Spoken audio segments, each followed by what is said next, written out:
I found this design on Google. I simply wrote dirty video mixer.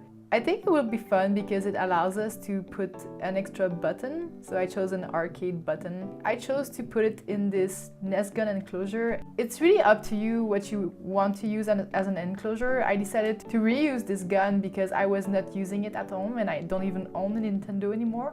So if you have something that you don't use, it's nice sometimes to be able to give it a second life. When I shared my project on Facebook, I came across someone who told me that he's making these type of NES Zapper dirty mixer professionally and he's selling them on his Etsy page. I think he's a very skilled artist. If you don't want to go through the process of building it yourself, you can always go on his page and just buy one already made. I'm first going to open this enclosure of a NES gun because I want to see how much wire we're going to need and also how it's built inside. So I'm going to unscrew all of it. And I'm going to be careful and keep the screws near because I don't want to lose them. Again, if you want to customize this gun, you could paint it different colors before putting everything together so it could look really personal and sweet. Usually plastic is very easy to paint. So for this I think I'm going to remove the wire. I'm probably going to put my output there. Ooh. See, the sides really come out easily, so you could totally paint that. It's really nice. It's really nice. There's two small screws at the nose, so just make sure you don't wreck them or lose them. Ooh. This part here, I guess it's just a weight to make it feel heavier. It's pretty cool. This we can all remove. And also if you check inside that cord, you could totally use the wire, all those wires inside. These are the same type of wires we're gonna use to solder from all our components, so you could just reuse what's inside. Okay. I could also remove that because we're not going to need that. Just remove all that. Okay. I'm gonna check how big the pot is. I'm going to use a 1K pot. Now we need 2 toggle switches, same as last time. A push button. This one here, when you push it, it stays inside, so it would be on all the time. And if you release it, then it's not on. It's pretty thick though, so I'm not sure how well it's going to fit in the enclosure unless I put it directly somewhere here. This guy is a little bit less thick. It doesn't stay in, it's always just pushing. So it's cool if you just want to add a glitch every time you tap it. And they come in variety of colors. So for this one I think I'm gonna use that instead because we already have a toggle switch. So either we want to leave it on or just have a little strike of power. So video 1, video 2, video out. We're gonna do that, try it. Those two I will put it there. And for the out, I'm going to put a super long one. So the curvy part, I'm going to put my ground on. So I'm just slightly pressing, and then I remove the top. I took all the strands and I twisted to make it all look nice. So I'm going to do that for all of them.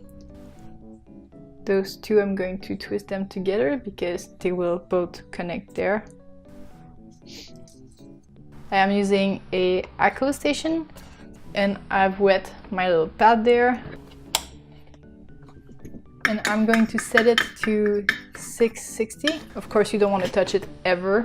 You always want to leave it in the enclosure, making sure it's safe. This solder with a little bit of flux in it, just like last time. If you haven't watched the first part, I strongly suggest you watch it, so it will be way easier to understand. Since we did that last time, you'll see that it's fairly the same thing. Before we start, I'm going to, I guess, just flux the ends of where we're going to put it, because that's the next step after. So same as we did last time.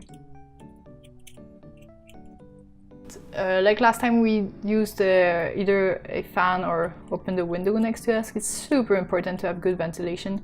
So right now I'm next to my patio door, and if that wouldn't be the case, I would breathe all that bad solder stuff, so you don't want that. Okay, so I'm doing all those components that we will use after. And it makes a huge difference, so it's super important you do it.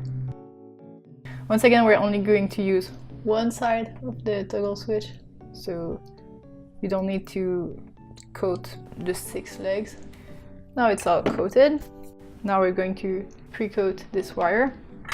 Just going to add a little bit of solder to the tip. Try not to bleed it. You really don't need to put a lot. So now it's a little bit more covered with the solder. Remember to always clean the tip of your soldering iron and to never touch any of the metal part. Now we can wire the ground section. So I'm going to start with this guy.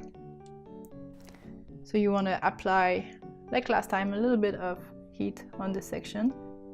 Then you try to just link it.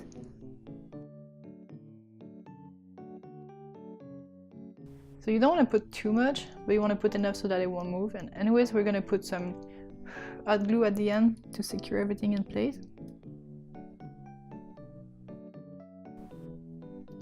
I feel like sometimes doing it on the side helps, because there's a little curve, so it makes it easier. So we did all this section here.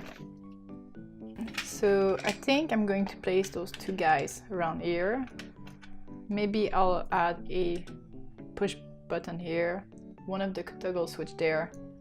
It will be the potentiometer, it will be the video out, and I might add a switch. Video out, which is there, it will go to the toggle switch, so for real it won't be very long distance, so we don't have to make it that long. Just make sure you have enough to get there. From video 2 to my potentiometer, it will be about here. Then toggle switch to video out, they will be next to each other, so I'm just going to leave like even that, it's way too much. But just to be safe, so like we did before, I'm going to wire strip them. Just remove the ends. So once more, I twisted the ends here. So the first thing we'll do, video out to the middle of the toggle switch. Going to pre-coat.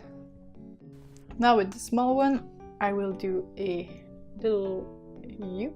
So make sure you select the side with the flux on it. Now you can try to give it a little spin, so that makes it a lot stronger, like last time. So I'm going to start with this one.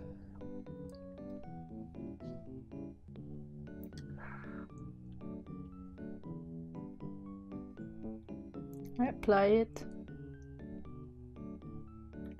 Then you try to fill the hole with the solder. Okay, now we'll do the other side, the video out.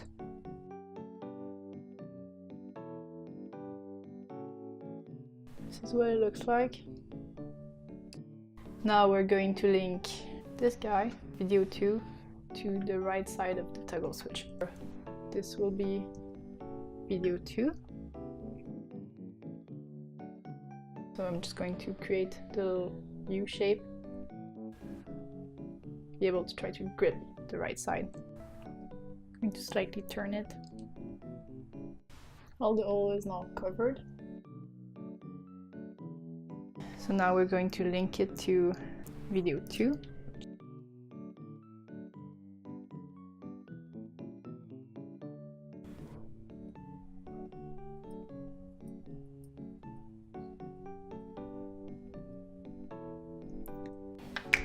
Video 2 to the right side of the toggle switch.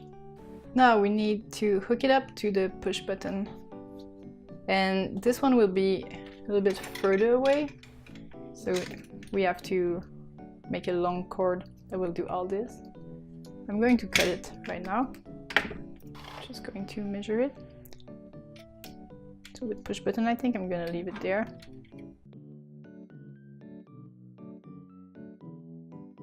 We're going to do the left side to the left side of the push button. The push button also has a little hole in it, so we'll do a little U for the toggle switch and for the push button. So like we did before, I'm going to prep my wire, going to twist, and I'm going to pre-coat. Like this. Now before you solder anything, make sure that the push button you have fits from the inside. If you can't make it fit from the inside of your enclosure, if you can put it after inside your enclosure, you have to place it in your enclosure and then do the soldering. So I got a cheap piece of wood. I'm just gonna place it on the table to make sure I don't mess up anything. I think it will be nicer if I do it like this. This button is pretty large, so I'm gonna start with the biggest one we used before. I'm gonna try to put it in the middle of this.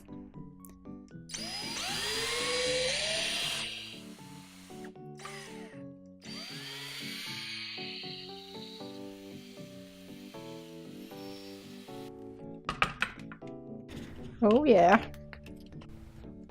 make them like in this direction. I'm so glad that it works. Yeah, I have to glue it in place because the ring is a bit too big for the space. We can now place the hook of the green wire at its place, ready for soldering. So we've done this section here. Now we will link our potentiometer to our push button. So we're gonna need another long wire. As usual, I wire stripped the end, twisted the wire, and I pre-coat with a bit of solder. This is my 1K pot. It's a linear potentiometer. Red one is going to the right one. Now I'm going to solder them. I'm gonna try to put my soldering in an angle like this because I want it to be easy to move the wires after. Like you kind of have to plan where you're going to put the wires after. This guy goes to the pot. It's gonna go in the middle leg. So I'm just going to solder this right now. Okay. So this guy is gonna be around here. I put a little bit extra wire in case I need to do the whole thing. And this guy will be next to it. Next to this one, and these two will be here. So now I'm going to use another color to link the push button to the toggle switch, and then we're going to do a second wire for the pot, like another long one that also goes to the toggle switch. So I'm going to use another color.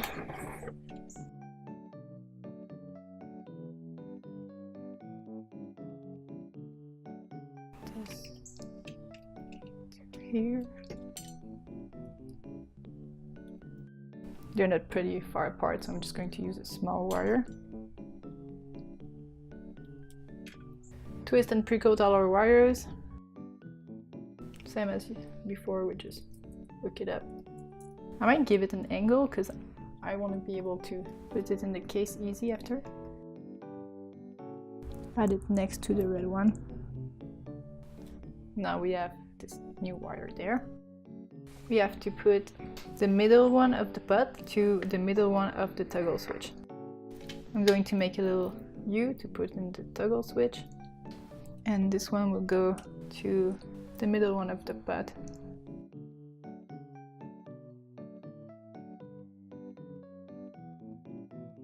I'll just link it to the middle piece like we did for the red one. It was quite odd, so it made my other one disconnect. So I'm just going to use this occasion to twist them together, which will make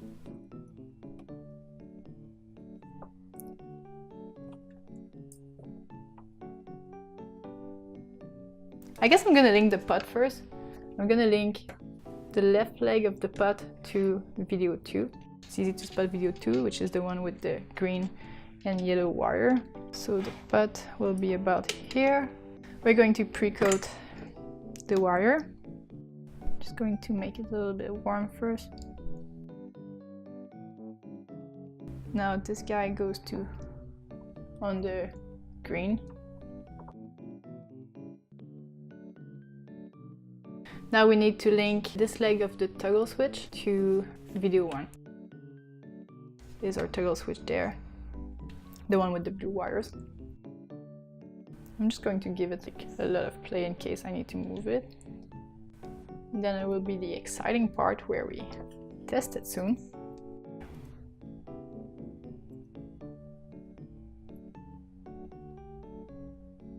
That should do. And the switch, we'll just put it to the middle one. Yeah, I think we've got everything, so I'm going to stop my soldering iron. Gonna get my little wood plank again. So I'm going to put them side by side.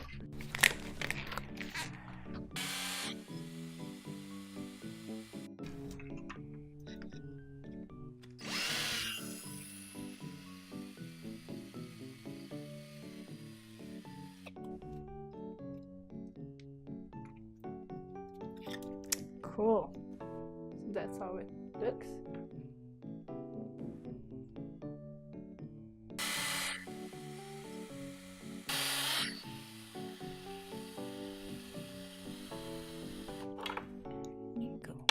You have your two video inputs.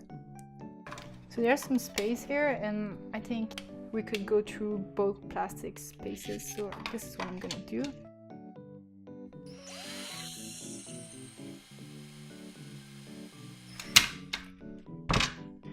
So I think it worked. Yeah, now we have that hole there. All right, and I will apply my other pieces.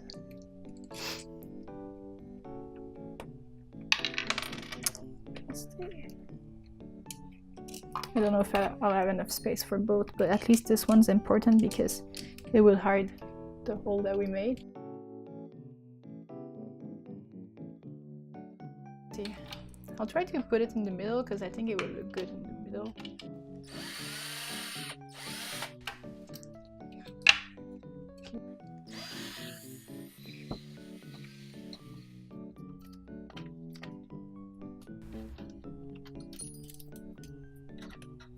Now I'm going to tighten it. And it's not missing much. Gonna have to just drill a little bit in the hole. Gonna have to rewire this blue guy here, but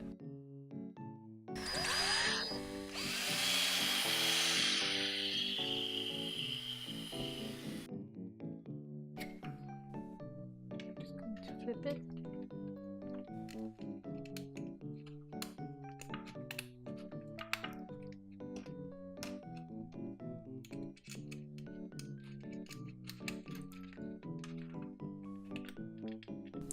Now that this is done, I'm just going to organize the inside of the gun to make it cleaner.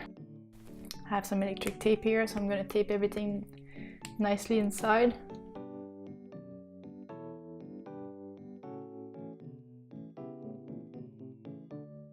So I'm going to drill this one and attempt to remove it.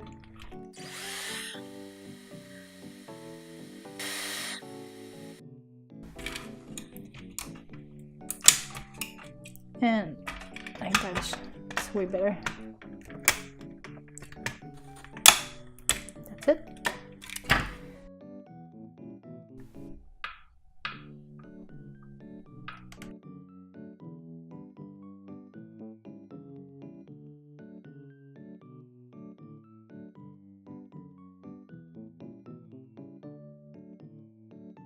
And I'm going to add some glue as well here, just to make sure that it won't move. And now you have to be really careful not to squeeze any wires. I'm gonna put this back.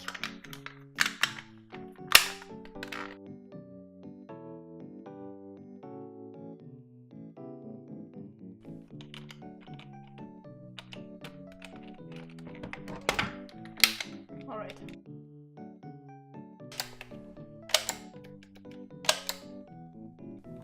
Now you have your output. It's a little bit shitty. And off the potentiometer. Get that other switch here. Input 1, input 2. I guess we should test it.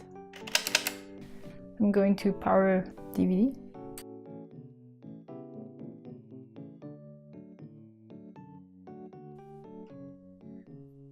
I'm gonna take the video output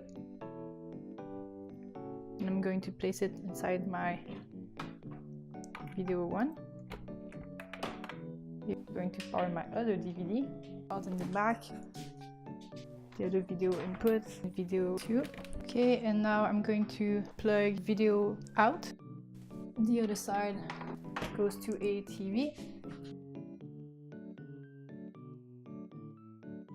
Now right away you see that video 1 works. So only when I turn this already like that, it gets really glitchy. I think I like this dirty video mixer better than the first model that we did. Look at this, pretty cool, so wavy.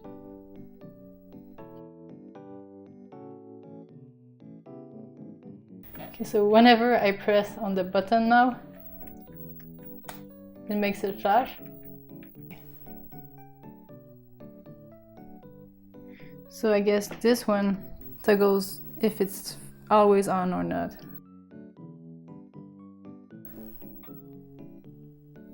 And when I turn this, now it just changes from one film to the other one.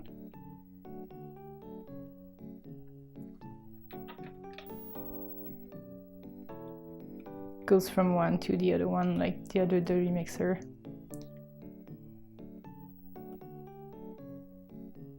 Somehow, I don't know why, but I feel like it's a little bit more stable. It's pretty cool. You can close it too.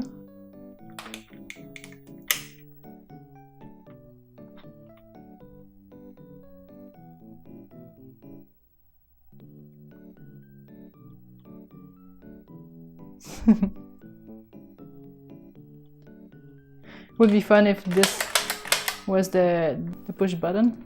Maybe in the next design. Depending on what you wish to use as a box, it can make a pretty cool tool. So I'm definitely going to continue using this one as my dirty video mixer. I hope you guys enjoyed this video, and I will post a circuit bending video next. Thank you for watching. Have a nice day.